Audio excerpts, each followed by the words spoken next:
Good morning, students. Welcome to Amrit Senior Secondary School's online classes. Welcome to SST class. Students, आज हम हमारी सामाजिक शिक्षा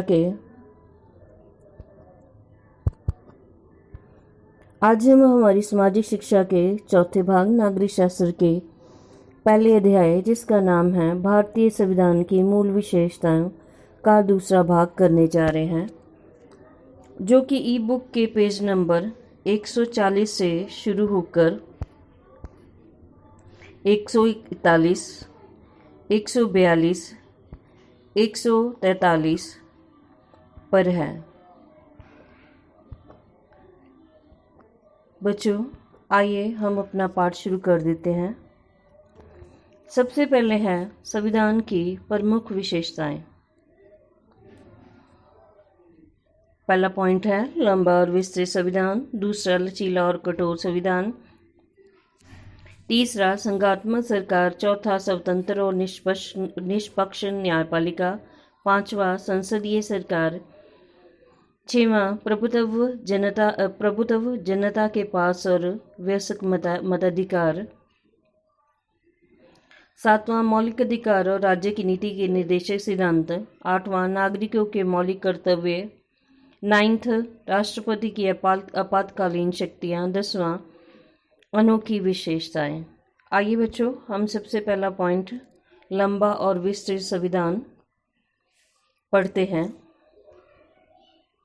भारतीय संविधान विश्व का सबसे बड़े आकार वाला और विस्तृत है। इसमें 395 अनुच्छेद और 12 अनुसूचियां हैं। संविधान के लंबा होने के कारण इस प्रकार हैं। इसमें संघीय सरकार की स्थापना, अनुसूचित और पिछड़ी जातियों के कबीलों से संबंधित समस्याओं का हल करने का प्रयत्न किया गया है। इसके अतिरिक्त इसमें मौलिक अधिकारों, मौलिक कर्तव्यों और राज्य के नीति निर्देशक सिद्धांतों का विस्तार पूर्वक वर्णन किया गया है। दूसरा है लचीला और कठोर संविधान। भारतीय संविधान लचीला भी है और कठोर भी। लचीले संविधान से भाव है जिसे किसी भी समय बड़ी आसानी से, अर्थात साधारण बहुमत द्वारा परिवर्तित किया जा सके। कठोर संविधान में संशोधन करना काफ़ी कठिन होता है। इंग्लैंड का संविधान लचीला है, जबकि अमेरिका का संविधान बहुत कठोर है। भारतीय संविधान अमेरिका के संविधान के समान ना अधिक कठोर है तथा ना ही इंग्लैंड के संविधान की भांति अधिक लचीला। हमारे देश में संशोधन के लिए मध्य मार्ग अपनाया गया है। आइए बच्चों, अब हम इन पॉइंट्स को विस्तार से समझते हैं। बच्चों, हमारे देश के संविधान के लंबा और विस्तृत होने का ये कारण है कि हमारा देश बहुत सालों तक अंग्रेजों का गुलाम रहा था। इसलिए संविधान ने निर्माता चाहते थे कि आज़ाद भारत में रहने वाले हर एक नागरिक, चाहे वह किसी भी जात, धर्म, नस्ल से संबंध रखता हो, उसे देश में हर प्रकार से वह स्वतंत्र हो, उसे सारे हक मिले और सुख चैन की जिंदगी व्यतीत कर सके। इसलिए भारतीय संविधान निर्माताओं ने सारी दुनिया के संविधानों की अच्छी बातों को हमारे संविधान में शामिल कर लिया। इसलिए हमारा संविधान बड़े आकार वाला है। इसमें हर बात को बड़े विस्तार से लिखा गया है, चाहे वो सरकारों के बारे में हो, सरकारें और राज्य सरकारों के आपसी संबंधों के बारे में हो, पिछड़े लोगों के अधिकारों के बारे में हो, मौलिक अधिकारों और कर्तव्यों के बारे में हो, या राज्य की नीति के निर्देशित सिद्धांतों के बारे में हो। भारतीय संविधान लचकीला भी है और कठोर भी। अगर हमें संविधान में कुछ बदलना पड़े तो हम बदल सकते हैं, पर कठोर है क्योंकि आप इसको इतनी आसानी से नहीं बदल सकते। इसके लिए आपको बहुमत की जरूरत पड़ेगी, इसलिए संसद की सहमति भी जरूरत पड़ती है। बच्चों, आइए हम अपना अगला पॉइंट पढ़ते हैं। अगला हमारा पॉइंट है, थर्ड पॉइंट है संघात्मक सरकार। हमारे संविधान की सबसे महत्वपूर्ण विशेषता संघीय सरकार की स्थापना है। संघात्मक व्यवस्था के लिए निम्नलिखित विशेषताएं आवश्यक है। पहला, शक्तियों का विभाजन। दूसरा, लिखित और कठोर संविधान। तीसरा, संविधान की सर्वोच्चता। चौथा, दिव्य सदन विधान पालिका। पांचवा, स्वतंत्र न्यायपालिका। ये सभी विशेषताएं भारतीय संविधान में हैं, परंतु इसके साथ साथ भारतीय संविधान में कुछ एकात्मक तत्व भी हैं जो इस प्रकार हैं। पहला है, भारत को राज्यों का संगठन क्या है कहा गया है। संघ की तुलना में संगठन शब्द से एकता की भावना प्रकट होती है। दूसरा, आपातकालीन स्थिति में राष्ट्रपति को विशेष अधिकार प्राप्त है, जिसके द्वारा वह राज्यों के प्रबंध को अपने अधिकार में ले सकता है। इससे राज्यों का सारा ढांचा एकात्मक बन गया है। तीसरा, भारत में गहरी नागरिकता को अपनाया गया है। इसकी तुलना में विश्व के कई संघ राज्यों में दोहरी नागरिकता को अपनाया गया है, जैसे संयुक्त राज्य अमेरिका में। सभी महत्वपूर्ण विषय संघ सूची में सम्मिलित हैं और राज्य सरकारों की अपेक्षा केंद्रीय सरकार को अधिक शक्तिशाली बनाया गया है। पांचवा, सारे देश का एक संविधान है, राज्य अपना अलग संविधान नहीं बना सकते। 6 है, राज्यपालों की नियुक्ति राष्ट्रपति द्वारा होती है। 7 है, वित्तीय सहायता के लिए राज्य केंद्र पर आश्रित है। 8वां, भारतीय संविधान में स्वतंत्र न्यायपालिका की व्यवस्था है और न्यायपालिका की न्यायिक पुनर्निरीक्षण का अधिकार भी दिया गया है। इस अधिकार के द्वारा सुप्रीम कोर्ट और राज्यों की हाई कोर्ट संसद या राज्यों के विधानमंडल द्वारा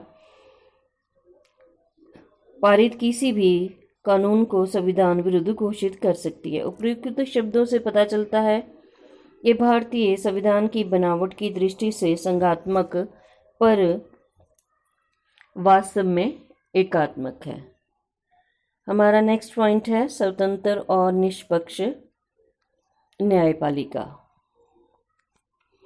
संघीय सरकार की सफलता के लिए नागरिकों के अधिकारों की सुरक्षा और न्याय के लिए स्वतंत्र तथा निष्पक्ष न्यायपालिका का होना आवश्यक है। स्वतंत्र तथा निष्पक्ष न्यायपालिका लोभ, भय, प्रभाव या दबाव या पक्षपात रहित होकर कानून के अनुसार निर्णय करती है। केंद्र और राज्यों के परस्पर विवाद या नागरिकों और राज्यों के मध्य विवादों का निर्णय स्वतंत्र न्यायपालिका सरकार से प्रभावित हुए बिना करती है। भारतीय संविधान के अंतर्गत सुप्रीम कोर्ट, हाई कोर्ट तथा कुछ अधीन कोर्टों का प्रबंध किया गया है, जो स्वतंत्र और निष्पक्ष होकर निर्णय करती हैं। ऐसा न्यायिक प्रबंधन पर संघात्मक राज्य के लिए आवश्यक शर्त होती है। बच्चों, आइए अब इन पॉइंट्स को हम विस्तार से समझते हैं। हमारे देश में संघीय शासन प्रणाली स्थापित की गई है। संघीय सरकार वह होती है जिसमें राज्य और केंद्र में शक्तियों की बांट की गई हो, लिखित संविधान हो, संविधान को देश में सबसे बड़ा माना जाए, न्यायपालिका किसी दबाव में ना हो और 2 सदनी विधान पालिका हो। भारत में ये सब है, फिर भी भारत में कुछ एकात्मक तत्व पाए जाते हैं, जैसे भारत को राज्यों का संगठन कहा गया है, जिससे एकता की भावना झलकती है। संकटकालीन स्थिति में राष्ट्रपति को विशेष अधिकार प्राप्त होते हैं और वह सारे देश की बागडोर राष्ट्रपति के हाथ में होती है। भारत के सारे नागरिक भारत में के नागरिक हैं। ऐसा नहीं है कि पंजाब में रहने वाले, हरियाणा में रहने वाले या देश के किसी अन्य राज्य में रहने वाले नागरिक जो है उनको पंजाब के नागरिक, हरियाणा के नागरिक और उसके बाद भारत के नागरिक कहा जाता है। ऐसा नहीं है बच्चों। भारत के नागरिक जो हैं, भारत में रहने वाले नागरिक जो हैं वो भारत के ही नागरिक हैं। वो किसी और के नागरिक नहीं कहलाते। वो सिर्फ राज्य में रहने वाले नागरिक नहीं कहलाते, वह सिर्फ भारत के ही नागरिक कहलाते हैं। देश के जितने भी विषय महत्वपूर्ण विषय हैं वह संघ सूची में शामिल किए गए हैं। बच्चों, मैं आपको बताना चाहूंगी कि देश की दिल्ली की सरकार और देश के अन्य राज्यों की सरकारों में कामों को बांट दिया गया है। संविधान के मुताबिक सारे काम 3 सूचियों में बांट दिए गए हैं। संघ सूची, इसमें 97 विषय हैं। इस पर केंद्र सरकार कार्य करती है, जैसे रेलवे, रक्षा, विदेश नीति आदि। राज्य सूची, इसमें 66 विषय शामिल हैं और इन पर राज्य सरकार काम करती है, जैसे शिक्षा और पुलिस वगैरह। समवर्ती सूची में 47 विषय शामिल हैं और इन पर राज्य और केंद्र सरकार दोनों कानून बना सकती हैं। पर ज़्यादा इम्पोर्टेंट डिपार्टमेंट्स हैं वो केंद्र सरकार के पास हैं, जैसे पूरे देश के पैसे पर केंद्र सरकार का अधिकार है, वह अपनी मर्जी से इसको राज्यों में बांटती है। सारे देश को एक ही संविधान है। राज्यपालों की नियुक्ति राष्ट्रपति द्वारा की जाती है। हमारे देश में स्वतंत्र न्यायपालिका की व्यवस्था की गई है ताकि कोई भी मनमानी ना कर सके और सरकारों द्वारा बनाया कोई कानून अगर हमारी सुप्रीम कोर्ट्स और हाई कोर्ट्स को लगता है कि देश की जनता के हित में नहीं है तो वह इसको संविधान के मुताबिक नहीं समझती हैं तो वो इसको रद्द भी कर सकती हैं। बच्चों, हमारे देश में निष्पक्ष न्यायपालिका का गठन किया गया है ताकि देश के नागरिकों को बिना किसी भेदभाव के न्याय मिल सके और कानून के अनुसार न्याय मिल सके। इसके लिए हमारे देश में संविधान के अधीन सुप्रीम कोर्ट, हाई कोर्ट्स और कुछ अधीन अदालतों का प्रबंध किया गया है और ऐसा न्यायिक प्रबंध संघात्मक राज्य के लिए बहुत ही ज़रूरी है। आइए बच्चों, हम अपना नेक्स्ट पॉइंट पढ़ते हैं। हमारा नेक्स्ट पॉइंट है संसदीय सरकार।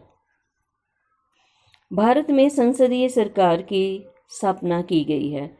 ऐसी सरकार में कार्यपालिका का अध्यक्ष नाममात्र होता है और वास्तव में शासन करने की शक्ति मंत्रिमंडल के पास होती है, जिसका नेतृत्व प्रधानमंत्री करते हैं। मंत्रिमंडल अपनी नीतियों, कार्यों और निर्णयों के लिए संसद के सर्वप्रिय निम्न सदन के प्रति उत्तरदायी होता है। इस प्रकार अप्रत्यक्ष रूप से सरकार जनता के प्रति उत्तरदायी होती है। संसदीय सरकारें भारत और इंग्लैंड में हैं। आजकल Japan, Canada, Australia, Bangladesh, Sri Lanka और आदि देशों में संसदीय सरकारें चल रही हैं। हमारा नेक्स्ट पॉइंट है प्रभुत्व जनता के पास। भारतीय संविधान की प्रस्तावना का आरंभ हम भारत के लोक शब्दों से होता है, जो इस बात के प्रतीक हैं कि ये संविधान लोगों का है। प्रत्येक 18 वर्ष के भारतीय नागरिक को बिना किसी भेदभाव के वोट डालने का अधिकार प्राप्त है। वो नियत समय के लिए अपने प्रतिनिधि का चुनाव करता है और अपनी सरकार के निर्माण में भाग लेता है। ये प्रतिनिधि देश के नागरिकों के प्रति उत्तरदायी होते हैं। इन तथ्यों से स्पष्ट है कि प्रभुत्व अंतिम रूप से जनता के पास है। आइए बच्चों, अब हम इन पॉइंट्स को विस्तार से समझते हैं। हमारे देश में संसदीय शासन प्रणाली है। संसदीय शासन प्रणाली से अभिप्राय है देश का मुखिया राष्ट्रपति नाममात्र का मुखिया होता है और शासन करने की असली शक्ति मंत्रिमंडल और मंत्रिमंडल की अगुवाई करने वाले प्रधानमंत्री के पास होती है। प्रधानमंत्री और उसका मंत्रिमंडल देश के प्रति उत्तरदायी होते हैं। संसदीय शासन प्रणाली Japan, Canada, Australia, Bangladesh, Sri Lanka में भी है। हमारे देश में 18 साल की उम्र के ऊपर वाले को वोट देने का अधिकार है और वह अपनी मर्जी से किसी भी उम्मीदवार को अपनी मर्जी की सरकार को चुन सकता है। ये चुने मेंबर नागरिकों के प्रति जिम्मेवार होते हैं और इस तरह शक्ति लोगों के पास होती है। लोग मालिक होते हैं और चुने हुए प्रतिनिधि लोगों के सेवक होते हैं। आइए बच्चों, हम अपना नेक्स्ट पॉइंट पढ़ते हैं। हमारा नेक्स्ट पॉइंट है मौलिक अधिकार और राज्य की नीति के निर्देशक सिद्धांत। संविधान के 3रे अध्याय में मौलिक अधिकारों और चौथे अध्याय में राज्य की नीति के निर्देशक सिद्धांतों का वर्णन किया गया है। समानता, स्वतंत्रता, धार्मिक स्वतंत्रता, शोषण के विरुद्ध अधिकार, संस्कृति और शिक्षा संबंधी अधिकार, संवैधानिक उपचारों के अधिकारों का विस्तृत वर्णन किया गया। राज्य के नीति निर्देशक समाजवादी, गांधी और उदारवादी भारतीय संविधान में सामाजिक और आर्थिक लोकतंत्र की स्थापना के लिए अंकित किए गए। ये सिद्धांत संघीय और राज्य सरकारों के नीति निर्माण और सरकार के संचालन में मार्गदर्शक होते हैं। इन अधिकारों और राज्य के निर्देशक सिद्धांतों के द्वारा महत्वपूर्ण वास्तविक लोकतंत्रीय समाज की स्थापना करने का प्रयत्न किया गया है। संविधान में इसका भी प्रबंध किया गया है कि सदियों से गरीब और शोषित वर्ग, अनुसूचित और पिछड़ी जातियों और कबीलों का भविष्य में कल्याण हो सके तथा उनको शोषण से बचाया जा सके। हमारा नेक्स्ट पॉइंट है नागरिकों के मौलिक कर्तव्य। मूल संविधान में भारतीय नागरिकों के कर्तव्यों का वर्णन नहीं किया गया था। संविधान के 42वें संशोधन 1976 के द्वारा एक नया भाग 4 दर्ज किया गया और 15A एक अनुच्छेद के अधीन भारतीय नागरिकों के 10 कर्तव्य अंकित किए गए हैं। आइए बच्चों इन पॉइंट्स को विस्तार से समझते हैं। हमारे देश के संविधान निर्माताओं ने अंग्रेजों की गुलामी देखी थी। उन्होंने देखा था कि किस तरह लोगों से गुलामों जैसा व्यवहार किया जाता है और कैसे उन्हें किसी भी किस्म की आज़ादी प्राप्त नहीं थी। इसलिए हमारे संविधान में देश के हर नागरिक को हर तरह की आज़ादी दी गई है, चाहे वो समानता की हो, आज़ादी की हो, धर्म को मानने की आज़ादी हो। उनका अगर नाजायज़ फ़ायदा उठाया जाए तो उसके विरुद्ध आवाज़ उठाने की आज़ादी। इन सब को बड़े विस्तार से लिखा गया है। हमारे संविधान के चौथे अध्याय में राज्य की नीति के निर्देशक सिद्धांतों का वर्णन किया गया है। इसके द्वारा देश में आर्थिक और सामाजिक लोकतंत्र की स्थापना करने की कोशिश की गई है। संविधान में 1976 में 42वें संशोधन के द्वारा एक नया भाग 4 शामिल किया गया और 15A नंबर के एक नए अनुच्छेद के अधीन भारतीय नागरिकों के 10 कर्तव्य शामिल किए गए। 86वीं संवैधानिक संशोधन द्वारा एक और कर्तव्य शामिल किया गया है। अब जो है वो नागरिकों के 11 कर्तव्य हैं। आइए बच्चों हम अपना नेक्स्ट टॉपिक पढ़ते हैं। हमारा नेक्स्ट टॉपिक है राष्ट्रपति की संकटकालीन शक्तियाँ। भारतीय संविधान के अंतर्गत राष्ट्रपति को 3 प्रकार की आपातकालीन शक्तियाँ दी गई हैं। राष्ट्रीय आपातकालीन, राज्य का संवैधानिक संकट और वित्तीय संकट। भारत की ऐतिहासिक पृष्ठभूमि और सामाजिक संरचना के अनुरूप संविधान निर्माताओं ने देखा कि किसी समय ऐसी नाजुक और खतरनाक स्थितियां उत्पन्न हो सकती हैं जिनमें साधारण समय के समान सरकार का सही संचालन नहीं किया जा सकता। ऐसी कठिन स्थिति में राष्ट्रपति को आपातकालीन शक्तियां दी गई हैं। देश पर आक्रमण होने या आक्रमण का भय होने का या हथियारबंद विद्रोह होने की स्थिति में राष्ट्रपति द्वारा आपात संकट की घोषणा की जा सकती है। नागरिकों के अधिकारों को सीमित किया जा सकता है और इन स्थितियों में संघात्मक सरकार को एकात्मक में परिवर्तित किया जा सकता है। राज्य में संवैधानिक तंत्र की विफलता की स्थिति में राज्य का शासन प्रबंध राष्ट्रपति के आदेशों के अनुसार चलाया जाता है और राज्य की विधानसभा भंग कर दी जाती है। देश में वित्तीय संकट होने पर या वित्तीय साख को खतरा होने की स्थिति में राष्ट्रपति वित्तीय सुधारों के लिए आवश्यक पग उठा सकता है और देश की वित्तीय प्रणाली को सुदृढ़ बना सकता है। हमारा नेक्स्ट पॉइंट है अनोखी विशेषताएं। भारतीय संविधान की कुछ अनोखी विशेषताएं। इकहरी नागरिकता, इकाई न्यायपालिका की व्यवस्था, हिंदी को देवनागरी लिपि में या में केंद्रीय या राष्ट्रीय भाषा के रूप में स्वीकृत अन्य 18 प्रमुख राष्ट्रीय भाषाओं को मान्यता,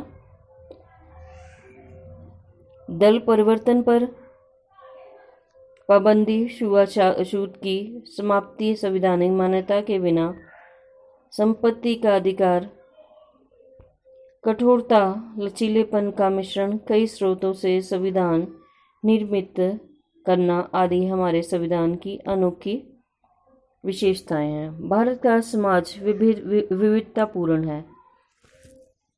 इसमें अनेक धर्मों के अनुयायी, अनेक बोलियां, भिन्न भिन्न जातियों, नस्लों तथा भिन्न भिन्न संस्कृतियों के लोग रहते हैं।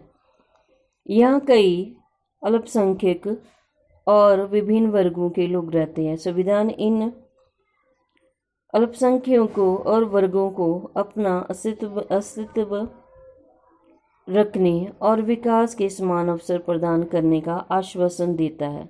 यह हमारे देश की एकता और अखंडता के लिए आवश्यक भी है। आइए बच्चों, इन पॉइंट्स को हम विस्तार से समझते हैं।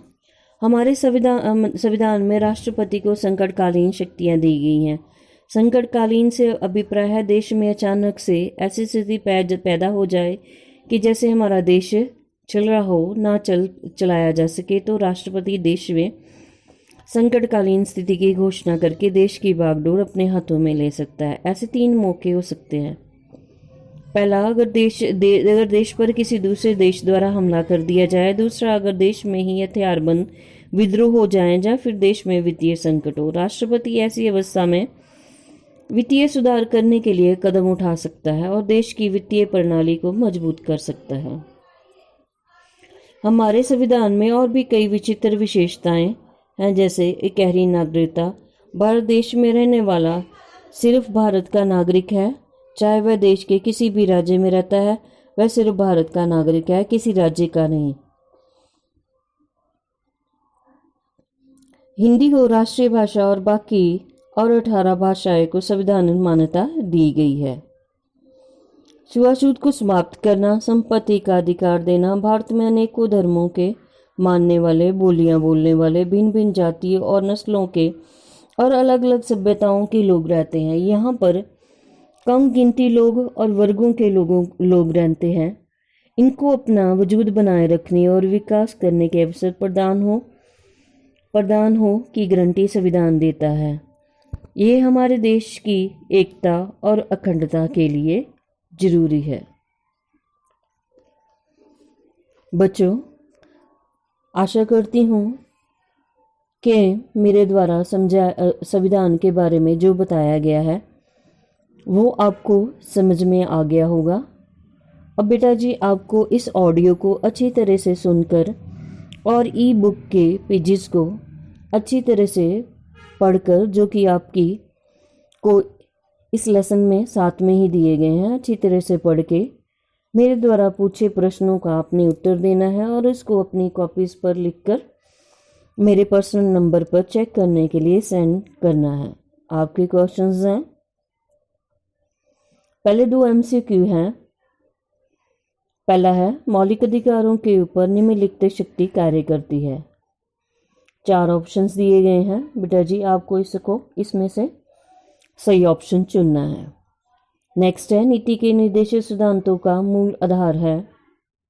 इसके भी बेटा जी आपको 4 ऑप्शंस दिए गए हैं, आपको सही वाले ऑप्शन पर टिक करना है। नेक्स्ट 2 फिलअप्स हैं। पहली है, भारतीय संविधान में डैश अनुच्छेद है।